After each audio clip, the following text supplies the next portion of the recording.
저는 올해 43입니다. 지방 공기업에서 일하고 있고 결혼한 지는 11년이 넘었습니다. 제 아내는 동갑내기인데 결혼 전에는 초등학교 교사로 일하다 아이가 태어나면서 일을 그만뒀습니다. 저희는 그렇게 누구보다 평범한 가족이었고 저는 그 평범함이 늘 감사했습니다. 회사는 다소 경직된 분위기였지만 안정적이었고 아내는 살림을 곧잘 해냈으며 아이는 또래보다 조용하고 착한 편이었으니까요. 우리 가족은 4년 전 지금 사는 신축 아파트로 이사 왔습니다. 처음 입주했을 때 단지는 활기가 넘쳤고 같은 세대의 초등학생 자녀를 둔 가정이 많았어요. 자연스럽게 옆집이나 위층과도 왕래가 생겼고 아이 친구들이랑 엄마들도 자주 보게 됐습니다. 그 중에서 우리 옆집 801호는 조금 특이했어요. 30대 중반쯤 되어 보이는 남자 혼자 살고 있었고 평소에도 마주치면 웃으며 인사만 하고 지나가는 정도였습니다. 그때까지만 해도 저는 그 사람이 제 인생에 이렇게 큰 상처를 남길 인물이라는 걸 전혀 예상 못했습니다. 그 사람의 이름은 장윤호였습니다. 처음엔 몰랐는데 나중에 알고 보니 보험 설계사였더라고요. 단지 내 주차장에서 만난 적이 몇 번 있었고 마트 가는 길에 로비에서 마주친 적도 있습니다. 첫인상은 참 깔끔하고 친절한 사람이었어요. 말투도 부드럽고 사람을 편하게 해주는 느낌이 있었습니다. 하지만 저는 그때마다 별 생각 없이 그냥 저 사람 말 참 예쁘게 하네 정도로만 생각했어요. 그때까지만 해도 대수롭지 않게 생각했지만 그건 저의 방심이었습니다. 문제는 제가 집에 없을 때 생겼습니다. 평일엔 늘 늦게 퇴근했고 가끔은 야근이나 출장도 있었습니다. 아내는 주로 아이 학교 시간에 맞춰 집에 있었고요. 장윤호는 낮 시간에 종종 집에 있더라고요. 그때부터였어요. 아내가 옆집 아저씨가 보험 설계사래. 요즘 이런 것도 많이 알려준다더라면서 저에게 보험 리모델링을 이야기하더라고요. 저는 사실 보험에 별로 관심이 없었습니다. 그냥 들어둔 거 유지하는 정도였죠. 그런데 아내가 자꾸만 이건 너무 오래된 거니까 바꿔야 한다라든가 요즘은 이런 보장이 필수래 같은 말을 하더라고요. 저는 바쁜 것도 있고 귀찮아서 그냥 알아서 해 하고 넘겼어요. 그게 실수였던 겁니다. 아내는 점점 그 사람과 자주 연락하게 됐고 단순한 보험 상담을 핑계로 낮 시간에도 그 사람 집에 다녀오곤 했습니다. 어느 날은 문득 이상한 기분이 들어 퇴근 시간을 앞당기고 일찍 집에 들어갔는데 아내가 없더라고요. 아이는 방에서 혼자 유튜브를 보고 있었고 아내는 전화도 안 받았습니다. 약 20분 뒤 문 열리는 소리에 나가보니 아내가 놀란 표정으로 들어왔습니다. 마트에 갔다 왔다는 말만 남기더라고요. 그날 저는 아내의 휴대폰을 몰래 봤습니다. 비밀번호를 몰라서 열지는 못했지만 문자 알림이 떠 있었어요. 오늘 이야기 너무 좋았어요. 다음 주에도 기대할게요라는 메시지였습니다. 다름 아닌 장윤호에게서 온 문자였습니다. 제 가슴이 찢어지는 것 같았습니다.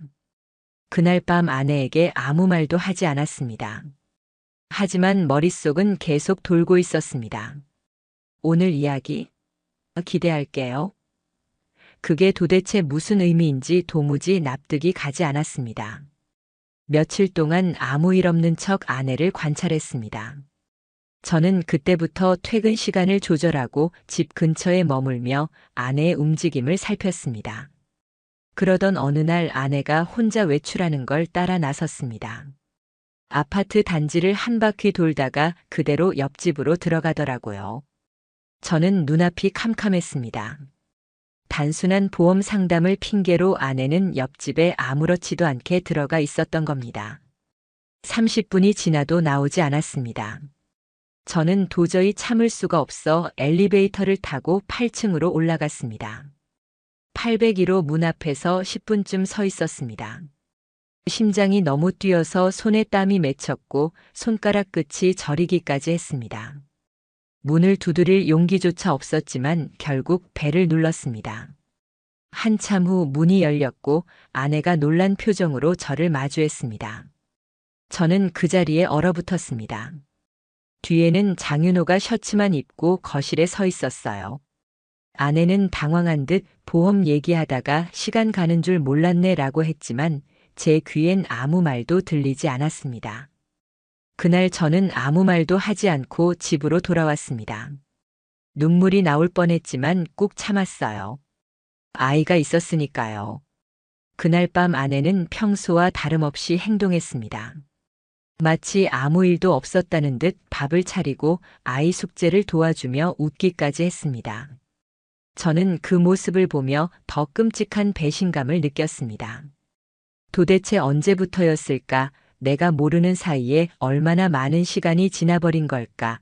내가 퇴근하고 지쳐있을 때마다 저 사람과 웃고 있었을 생각을 하니 속이 뒤집어질 것 같았습니다. 그리고 저는 생각했습니다. 이건 절대 그냥 넘겨서는 안 될 무언가 큰일이라고요. 그날 이후 저는 잠을 제대로 잘 수가 없었습니다. 아내는 여전히 아무 일 없다는 듯 행동했고 저는 매 순간 그녀의 말과 행동을 의심하게 됐습니다. 전에는 믿고 지나갔던 모든 게 다시 되돌아오면서 재조합되는 느낌이었어요. 며칠 전 친구들과 점심을 먹는다고 나갔던 날, 헬스장 다녀온다고 했던 날, 모든 외출이 그 사람과의 만남이었을 수도 있다는 생각이 들면서 피가 거꾸로 솟는 느낌이었습니다. 가만히 앉아있는 순간에도 머릿속은 미쳐 돌아가는 것 같았고 웃고 있는 아내를 바라보는 것조차 견디기 힘들었습니다. 하지만 저는 아직 아무 증거도 없었습니다. 그저 제가 목격한 장면 하나뿐이었고 그들은 너무나 뻔뻔하게 부정할 게 뻔했습니다. 그래서 저는 아내의 핸드폰을 들여다보기로 결심했습니다. 비밀번호를 알아내기 위해 잠든 아내의 손가락을 조심스럽게 가져다 대보안 인식을 통과시켰습니다. 손이 덜덜 떨렸어요. 혹시라도 깰까봐 식은땀이 났고 숨소리마저 조심스러웠습니다. 그리고 그 안엔 제가 절대 보고 싶지 않았던 것들이 있었습니다. 카카오톡에는 윤호라는 이름으로 저장된 연락처가 있었고 메시지 내용은 지우지 않은 채 남아 있었습니다. 오늘 오랜만에 웃었어요. 고마워요. 당신은 내 말을 유일하게 진심으로 들어주는 사람이에요. 남편 눈치 보지 마요.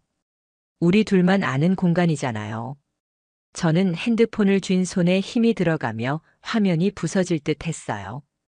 이건 단순한 친절이 아니었고 단순한 상담도 아니었습니다. 이건 확실한 감정이었고 분명한 선을 넘은 관계였습니다. 그 순간 저는 확신했습니다. 아내는 저를 속였고 그 남자는 그 사실을 즐기고 있었고 저는 완벽하게 바보가 되어 있었던 겁니다.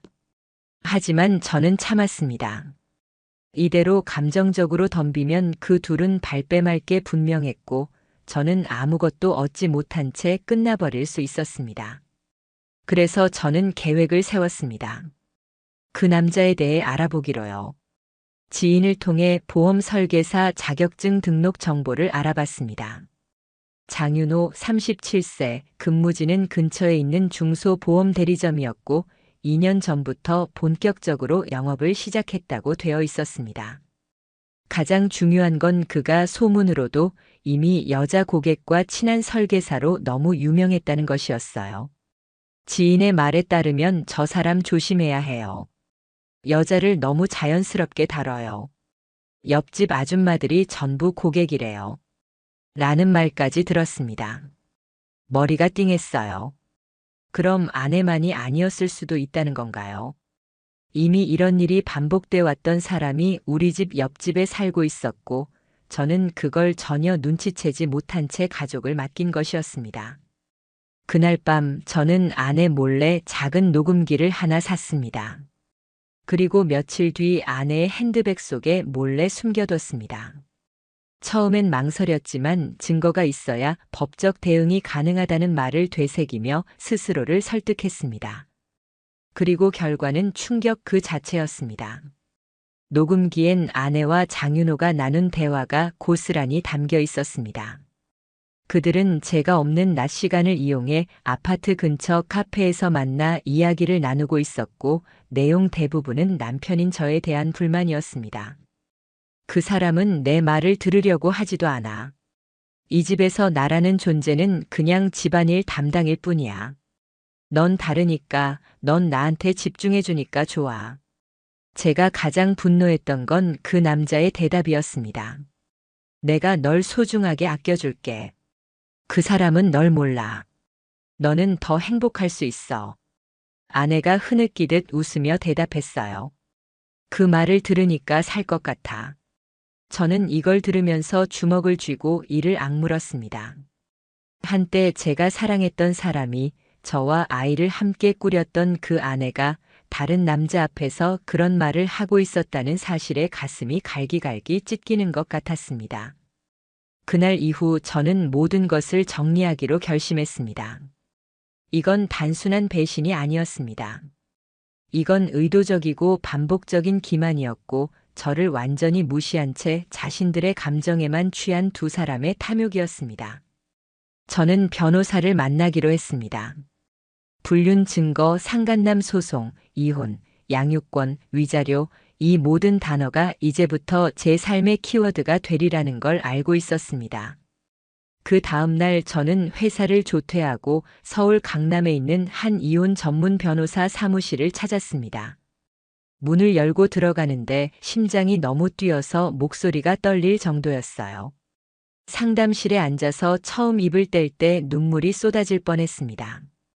저는 스스로를 꽤 단단한 사람이라 생각했지만 이 순간만큼은 그저 무너진 남편이자 배신당한 가장이었을 뿐이었어요. 변호사는 말했습니다. 불륜이 사실이라면 상간남 소송이 가능합니다. 증거는 얼마나 확보하셨나요? 저는 핸드폰 문자 캡처와 녹음된 대화 파일을 조용히 꺼내 보였습니다. 변호사는 고개를 끄덕였습니다. 상당히 유효한 증거입니다. 상대방은 법적으로 불리한 위치에 놓이게 될 겁니다. 문제는 아내분이 부정하고 나올 가능성이 크다는 점이에요. 추가적인 증거가 필요합니다. 둘이 함께 있는 장면이 촬영된 영상이나 위치 추적 기록이 있으면 좋겠네요. 저는 돌아오는 길에 마음을 단단히 먹었습니다. 더 이상 감정만으론 이 상황을 끝낼 수 없다는 걸 알았고, 그 사람들처럼 이중적인 얼굴로 살아야 한다는 것도 깨달았어요. 그날 밤 저는 아내에게 일부러 다정하게 대했습니다. 늦게 들어오느라 고생했겠다고 말했고, 요즘 많이 힘들지 않냐며 아이 이야기를 꺼내 웃기까지 했습니다. 그녀는 처음엔 의아해하더니 금세 풀어진 듯 행동했어요. 그 뻔뻔함이 참을 수 없을 정도로 역겨웠지만 저는 꾹 참았습니다. 며칠 뒤 저는 차량에 GPS 위치 추적기를 설치했습니다. 아내 차량의 하부에 자석형으로 부착하는 소형 추적기였고, 휴대폰 앱으로 실시간 위치를 확인할 수 있었습니다. 설마 했지만 그날부터 그녀는 매주 수요일과 금요일 오전 10시에서 낮 12시 사이 같은 장소에 차를 세웠습니다. 그곳은 우리 집에서 차로 15분 떨어진 고층 오피스텔이었습니다. 저는 의심을 확신으로 바꿨고 그 오피스텔 건물 앞에 차를 대고 기다렸습니다. 금요일 오전 10시 15분 아내의 차량이 나타났고 그 뒤를 따라 검은색 차량 한 대가 슬며시 들어섰습니다. 그 차에서 내린 사람은 바로 장윤호였습니다. 그들은 주차장에서 서로 자연스럽게 인사했고 같이 엘리베이터를 타고 올라갔습니다.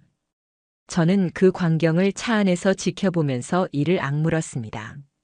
증거를 확보해야 했기에 따라가진 않았고 대신 건물관리사무소를 통해 CCTV 열람 요청을 준비하기로 마음먹었습니다. 집에 돌아와 저는 더 이상 참을 수 없었습니다. 저녁을 먹으며 저는 조용히 말을 꺼냈습니다. 너 요즘 장윤호랑 자주 만나지? 아내는 젓가락을 멈췄고 제 얼굴을 멍하니 바라봤습니다. 무슨 소리야? 그냥 보험 때문에 한두 번 봤을 뿐이야. 그 말이 제 분노를 터뜨렸습니다. 그냥 보험? 그럼 이 문자들은 뭐고 이 녹음은 뭐야? 너희 둘이 우리 둘만 아는 공간이라는 말은 보험이랑 무슨 상관이야. 아내는 처음엔 부정하더니 결국 고개를 푹 숙였습니다. 그 사람은 나한테 관심 가져줬어. 당신은 날 보지도 않았잖아. 나를 그냥 엄마로만 취급했잖아. 저는 주먹을 꽉 쥐었습니다. 그래서 다른 남자랑 오피스텔까지 가서 숨어 만나도 된다는 거야? 아이한테는 뭐라고 설명할 건데. 내가 그동안 우리 가정을 얼마나 망가뜨려 왔는지 알기나 해. 그날 밤 아내는 거실에서 잤습니다. 저는 아이 옆에 누워 천장을 바라보며 생각했습니다. 결혼 11년 동안 저는 정말 열심히 살았습니다. 회식 자리에선 늘 가족 핑계로 빠졌고 주말마다 아이와 놀아줬고 아내가 힘들다 하면 출장도 줄였습니다. 그런데 그 모든 시간이 이 사람에겐 무관심이었답니다. 가슴이 찢어지는 기분이었습니다.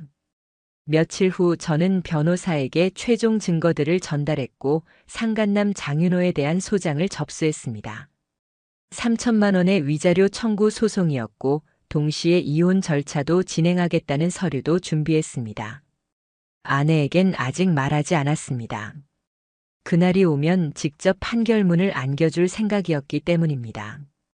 그리고 저는 장윤호 회사로 내용 증명을 보냈습니다. 불륜 당사자와의 관계를 명시했고 법적 조치가 진행 중임을 공식 통보했습니다. 그가 어떻게 반응할지 궁금했습니다. 그의 상사가 이걸 어떻게 받아들일지도 말입니다. 그렇게 저는 그들의 뒤통수를 제대로 쳐버릴 준비를 마쳤습니다. 이제는 절대 물러서지 않을 겁니다. 무너진 건 제 신뢰였고 그 책임은 반드시 누군가가 져야 하니까요. 소송장이 접수된 날 아침 저는 휴대폰에 문자 하나를 받았습니다. 장윤호 씨께 내용 증명이 발송되었습니다. 등기 도착일은 내일로 예상됩니다.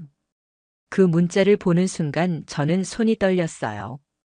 기다려온 순간이었지만 막상 시작되자 심장이 조여들 듯 불안함도 몰려왔습니다. 이제 되돌릴 수 없는 강을 건넜다는 걸 실감했기 때문입니다. 다음 날부터 장윤호는 우리 집 문 앞에 나타나기 시작했습니다. 그는 아침 8시부터 초인종을 눌렀고 문을 열지 않으면 문자와 전화를 연이어 보냈습니다. 형님, 오해십니다. 말씀 좀 나눕시다. 제가 진짜 그런 의도는 아니었습니다. 부탁드립니다. 한 번만 얼굴 보고 말씀드릴게요. 형님이라는 표현에 욕이 튀어나올 뻔했습니다. 이 인간은 끝까지 사람을 기만하려 들고 있었어요. 오피스텔까지 드나들던 사람이, 감정이 실린 메시지를 주고받던 사람이 어떻게 그런 의도는 아니었다고 말할 수 있는 건지 저는 이해가 안 됐습니다. 저는 모든 연락을 무시했습니다. 대신 그의 회사로 추가 증거를 보냈습니다. 오피스텔 건물 CCTV 화면 캡처, 장윤호 차량 번호와 아내 차량의 출입 기록, 대화 녹취록, 그 모든 것이 담긴 파일을 PDF로 정리해 보냈습니다. 며칠 후 장윤호는 직장에서 정직 처분을 받았다는 소식을 들었습니다. 그의 고객 중 일부가 그와의 상담 중 불쾌했던 일을 폭로했고 회사는 더 이상 그를 감싸줄 수 없다는 입장을 밝힌 것이었죠. 그의 직장 동료였다는 한 지인은 저에게 메시지를 보냈습니다. 그 사람 여자 관계로 말 많았어요. 이제야 일이 터졌네요. 아내분도 조심하셔야 할 거예요. 소문은 금방 퍼지거든요. 그 말을 듣고 저는 등골이 서늘해졌습니다. 지금까지는 우리 집 안에서만 벌어진 일이라고 생각했는데 이제는 사회적인 망신과 도덕적 파산이라는 무게까지 느껴졌기 때문입니다. 하지만 멈출 수는 없었습니다. 그들이 제 가족에게 저지른 일에 비하면 이건 당연한 대가였습니다. 며칠 후 아내는 결국 무너졌습니다. 조용히 거실에 앉아있던 그녀는 말없이 저를 바라봤고 눈에는 눈물이 고여 있었습니다. 당신이 다 한 거야? 저는 고개를 끄덕였습니다. 당신은 내 남편이었잖아. 그 말을 들은 순간 저는 화가 치밀어 올랐습니다. 그래, 남편이었다. 그런데 넌 내 아내였냐? 넌 내 곁에 있었지만 나를 철저히 속였고 우리 아이에게 거짓말을 하면서 다른 남자와 정을 나눴어. 지금 와서 그런 말할 자격이 너한테 있어? 아내는 말을 잇지 못했고 고개를 떨구었습니다. 그녀가 무릎을 꿇고 울기 시작했을 때 저는 차갑게 돌아섰습니다. 불쌍하다는 생각조차 들지 않았습니다. 이건 후회가 아니라 발각된 것에 대한 공포였고 진심 어린 사과는 끝내 나오지 않았습니다. 며칠 후 법원에서 첫 조정일이 잡혔습니다. 아내는 혼인 파탄의 원인을 인정했고 장윤호는 사과문을 써서 제출하며 위자료 금액 감경을 요청했습니다. 그러나 저는 단호했습니다. 감정적 보복이 아니었습니다. 그가 내 가족을 무너뜨린 명백한 가해자라는 사실을 인정받고 싶었습니다. 그날 저녁 아파트 커뮤니티에 익명의 글이 올라왔습니다. 801호 보험사 장씨, 입주민과 부적절한 관계, 법적 소송 진행 중. 이 글은 금세 단지 저녁에 퍼졌고 얼마 지나지 않아 장윤호는 짐을 싸서 이사를 나갔습니다. 그의 문은 텅 빈 채로 남아 있었고 벽에는 입주민들이 붙인 포스트잇이 붙어 있었습니다. 당신이 무너뜨린 건 가정입니다. 우리 아이들 보기 창피하지 않으세요? 2번 다시 이곳에서 얼굴 보이지 마세요. 그 광경을 보면서 저는 말할 수 없는 감정을 느꼈습니다. 상처받은 건 저였지만 그 상처는 결국 공론화의 힘으로 사회적 응징으로 이어졌던 것입니다. 그리고 저는 변호사를 통해 아내에게 이혼 절차에 동의하라는 문서를 전달했습니다. 양육권은 제가 가지기로 했고 아내는 자발적으로 친권을 포기하겠다는 확인서를 제출했습니다. 더는 아이 얼굴을 볼 자격도 없다는 걸 스스로도 인정한 거겠죠. 아이에게 이 모든 걸 어떻게 설명해야 할지 며칠 동안 밤잠을 설쳤습니다. 하지만 결국 말했습니다. 엄마와 아빠는 서로 다른 길을 가기로 했다고. 엄마는 아빠에게 큰 상처를 줬고 아빠는 널 지키기 위해 결정을 내렸다고. 그 말에 아이는 한참을 멍하니 있다가 고개를 끄덕였습니다. 난 아빠랑 살고 싶어. 그 순간 저는 목이 메어 말을 잇지 못했습니다. 그래, 난 너 하나만 지키면 돼. 내 전부였던 가족은 무너졌지만 내가 나의 미래야. 그 어떤 것도 다시는 우리를 위협하게 두지 않을 거야.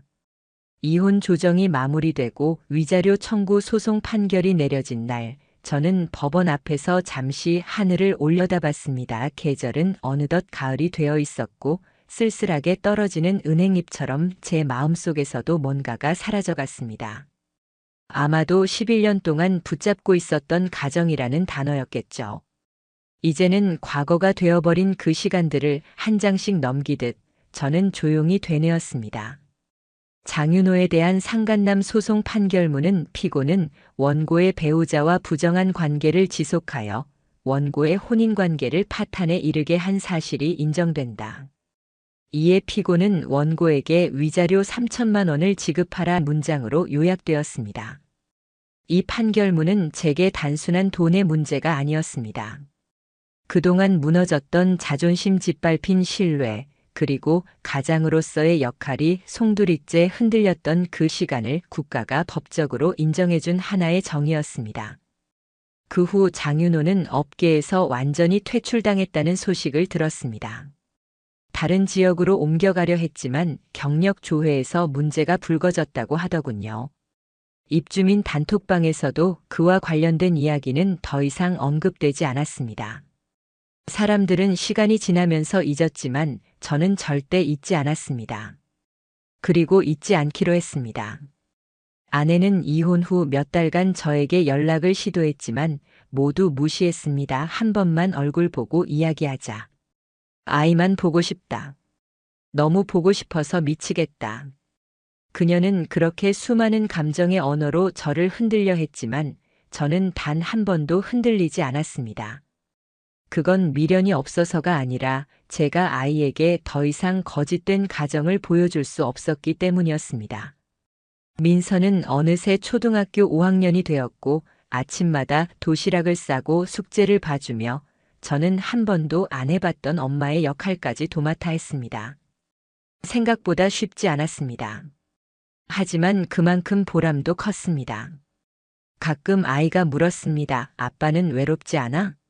그 말에 저는 웃으며 대답했어요. 너랑 함께 있어서 괜찮아. 그 말은 거짓이 아니었습니다. 진심이었습니다. 민서가 제게는 새로운 희망이자 내가 이겨낸 인생의 증거였으니까요. 회사에서도 변화가 있었습니다. 그동안 묵묵히 일했던 저를 팀장이 인정해줬고 작년 말에는 실장으로 승진도 했습니다. 직원들과의 회식 자리에선 가끔 술잔을 들고 말했습니다. 세상엔 참 다양한 인간이 있어. 믿어선 안 될 사람을 잘못 들이면 그 대가가 얼마나 큰지 내가 알아.